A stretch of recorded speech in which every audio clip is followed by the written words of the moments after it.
এই হাদিসকে উল্লেখ করেছেন। আল্লাহর নবীর সাহাবী হযরতে আলী বিন হাজরামি রাদিয়াল্লাহু তাআলা আনহু, আলা বিন হাজরামি, কিতাবটির নাম আল বিদায়া ওয়ান নিহায়া। এই কিতাবে হাদিসটি তারিখে তাবারির মধ্যে হাদিসটি এসেছে। হযরতে আলী বিন হাজরামি ফজরের নামাজ পড়িয়ে দোয়া করতে লাগলেন। পিছনে শত শত সাহাবী মুক্তাদি আছেন, দেখছেন আমাদের ইমাম দোয়ার জন্য হাত তুলেছেন, সব সাহাবী হাত তুলে দিলেন। আলী বিন হাজরামি দোয়া করছেন, শত শত সাহাবী আমিন বলছে। এত লম্বা দোয়া করলেন যে সূর্য বেরিয়ে চলে আসছে। তো ফজরের ফরজ নামাজের পর সবাই মিলে সাহাবী হাত তুলে দোয়া করেছেন। আল্লাহর নবী ফরজ নামাজের পর হাত তুলে দোয়া করেছেন। আচ্ছা বলেন তো, আল্লাহর নবী যদি হাত তুলে দোয়া করে তো সাহাবী হাত নিচে করে রাখবেন? নবী সুন্নাত বাদ দিবেন? সওমে বেসালে রোজা, যেই রোজা রাখলে মানুষের মওত হয়ে যাবে, সাহাবায়ে কেরাম রাসূল রেখেছেন, তার জন্য তারাও রাখতে আরম্ভ করেছেন। তো নবী দোয়া করবেন, সাহাবায়ে কেরাম করবেন না? তো আল্লাহর নবী হাত তুলে দোয়া করেছেন, এটা হাদিস দ্বারা বোঝা যায় যে আল্লাহর নবী মুস্তাফা হাত তুলেছেন, তো সাহাবায়ে কেরাম অবশ্যই হাত তুলেছেন।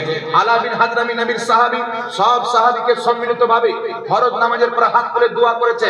এই হাদিসগুলিকে উল্লেখ করে লামাযহাবীদের ইমাম, তাদের বড় মুহাদ্দিস আব্দুর রহমান মুবারকপুরী তুহফাতুল আহওয়াযী দ্বিতীয় খণ্ডের মধ্যে লিখতেছেন, সবচাইতে গ্রহণযোগ্য এবং সহিহ মত হলো ফরজ নামাজের পর সবাই মিলে হাত তুলে দোয়া করা, এটা শরীয়তে জায়েজ আছে। জোরে বলেন সুবহানাল্লাহ।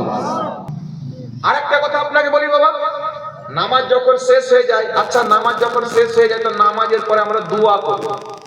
আপনাদের দেশে দোয়া হয়? হয়তো নামাজ যখন শেষ হয়ে যায় আমরা দোয়া করি। বর্তমানে লামাযহাবী মৌলবীরা বলে ফরজ নামাজের পর সবাই মিলে হাত তুলে দোয়া করা, এটা কোনো হাদিসের মধ্যে নাই। হাদিসে আছে, তোমরা বুঝো না, নাকি বলে? আমি আপনাদের সম্মুখে সর্বপ্রথম একটি হাদিস বলতে চাই, যেটিকে ইমাম হাইসামি মাজমাউজ যাওয়াইদে উল্লেখ করে সহিহ বলেছেন, আলবানীও সহিহ বলেছেন। আল্লাহর নবী বলছেন, যখনই একদল লোক দলবদ্ধভাবে সবাই মিলে হাত তুলে আল্লাহর কাছে দোয়া চায়, আল্লাহ পাক অবশ্যই তাদের দোয়াকে কবুল করে নেয়। তো এটা হচ্ছে নবী পাকের আম হুকুম। হাদিস থেকে হুকুম সাব্যস্ত হয় দুই ধরনের দলিলে, একটা হচ্ছে দলিলে আম, একটা হচ্ছে দলিলে খাস। আল্লাহ পাক বলেছেন তোমরা নামাজ কায়েম করো। আল্লাহ বলছেন আমি নামাজ ফরজ করেছি নির্ধারিত সময়ে। কেউ যদি বলে জোহরের নামাজকে আমি আসরের টাইমে জামাত করে পড়বো, হবে না। আসরের নামাজ মাগরিবের টাইমে জামাত করে পড়বো, হবে না। যার টাইম আল্লাহ পাক নির্ধারিত করেছেন নামাজ আদায় তখনই হবে, কাজার ব্যাপারটা আলাদা। তো পৃথিবীর মুসলমান কিছু ইবাদত আছে যেইগুলো দলিলে খাস দ্বারা প্রমাণিত, আল্লাহ যার টাইম নির্ধারিত করেছেন। যেমন হজ, কোন ব্যক্তি যদি হজ রমজান মাসে করতে চাই হবে না, শাওয়াল মাসে করে হবে না, তারপরে মুহররম মাসে করলে হবে না, রবিউল আউয়াল, জিলকাদা, যে কোনো মাসে হজ করো, হজ হবে না। হজের জন্য শুধু জিলহিজ্জা মাস, এটাই জরুরি, নাকি বলেন? হজের মাস একমাত্র জিলহিজ্জার মাসে হবে, হজের মাস ছাড়া অন্য 11 মাসে হজ হবে না।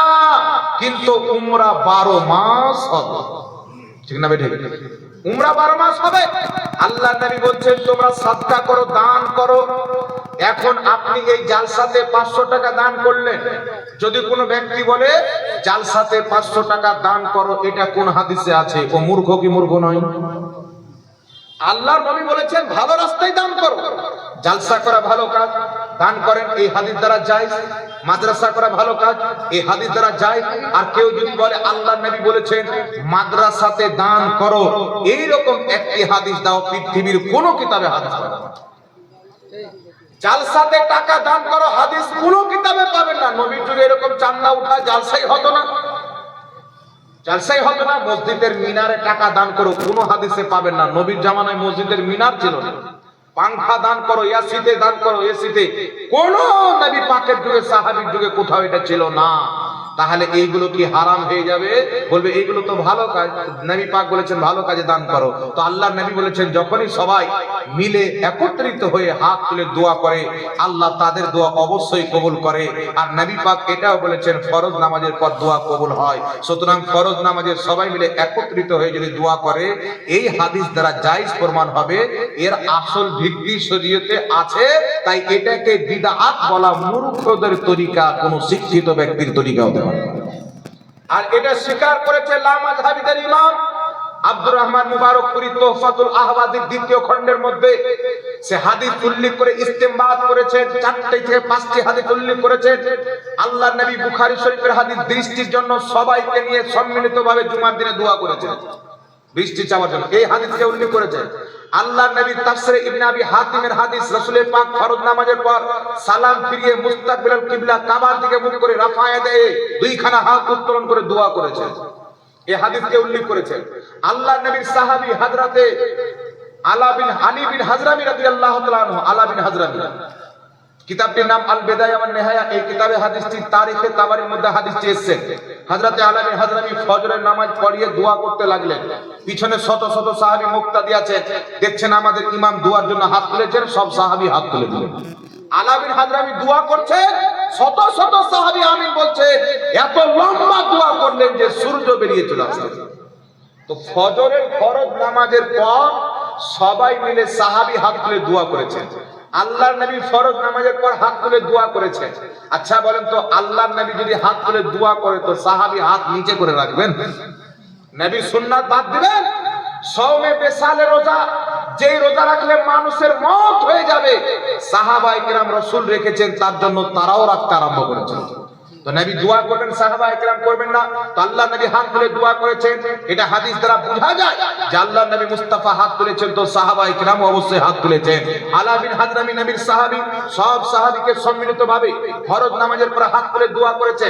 এই হাদিসগুলিকে উল্লেখ করে লামাযহাবীদের ইমাম, তাদের বড় মুহাদ্দিস আব্দুর রহমান মুবারকপুরি তোহফাতুল আহওয়াজি দ্বিতীয় খণ্ডের মধ্যে লিখেছেন, সবচাইতে গ্রহণযোগ্য এবং সহিহ মত হলো ফরজ নামাজের পর সবাই মিলে হাত তুলে দোয়া করা, এটা শরীয়তে জায়েজ আছে। জোরে বলেন সুবহানাল্লাহ।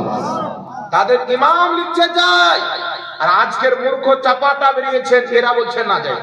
লামাযহাবীদের আরেকটি কিতাব ফাতাওয়া আহলে হাদিস দ্বিতীয় খণ্ড, তাদের বড় মুফতি আব্দুল্লাহর উপরি লিখতেছে, ফরজ নামাজের পর সবাই মিলে হাত তুলে দোয়া করা জায়েজ আছে। সুবহানাল্লাহ।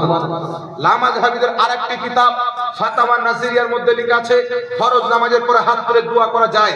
আল্লাহর নবীর একটা হাদিস কোট করেছে, যেটা আল আমালুল ইয়াউমি ওয়াল লাইল কিতাবে ইমাম ইবনুস সানি উল্লেখ করেছেন। আল্লাহর নবী বলতেছেন, প্রত্যেক ফরজ নামাজের পর যেই ব্যক্তি হাত উত্তোলন করে দোয়া করবে, আল্লাহ পাক অবশ্যই তার দোয়াকে কবুল ও মঞ্জুর করে নেবেন। তো আল্লাহ নবী প্রত্যেক ফরজ নামাজের পর হাত তুলে দোয়া করতে বলেছেন, সাহাবায়ে কেরাম সম্মিলিত দোয়া করেছেন, নবী পাকের সম্মিলিত দোয়ার হাদিস সহিহ পাওয়া যায়। এই জন্য ফরজ নামাজের পর দোয়া করা কোনোই মতে নাজায়েজ হবে না, বরং ফরজ নামাজের পর দোয়া কবুল হয়, এই মর্মে রাসূলুল্লাহর বিশুদ্ধ হাদিস আছে। জোরে বলতে হবে সুবহানাল্লাহ। এখন কিছু লোক মানুষকে গোমরাহ করতে চায়। কি গোমরাহ করতে চায়? ফরজ নামাজের পর জিকির করেন, ফরজ নামাজের পর তাসবিহ তাহলিল করেন। বিরাদর ইসলাম রাসূলের পাক বলেছেন, জিকির চাইতে দোয়া বেশি উত্তম। জিকির চাইতে দোয়া বেশি উত্তম, কারণ দুয়ার মধ্যেও তো আল্লাহর জিকির আছে, আছে না নাই? দুয়ার মধ্যেও তো আল্লাহর তাসবিহ আছে। এই জন্য রাসূলের পাকের নিজের হাদিস যে জিকির চাইতে দোয়া বেশি উত্তম। আর আল্লাহ পাকের হাবিব বলছেন, আদ-দুআ মুখুল ইবাদ, দোয়া হচ্ছে সমস্ত ইবাদতের জড়, সমস্ত ইবাদতের জড়। এই জন্য ফরজ নামাজের পর যারা দোয়া করাকে নাজায়েজ বিদআত হারাম মনে করে, এরা নিজেই বিদআতি জাহান্নামী। যারা দোয়া করে এরাই হলো জান্নাতি। জোরে বলেন সুবহানাল্লাহ।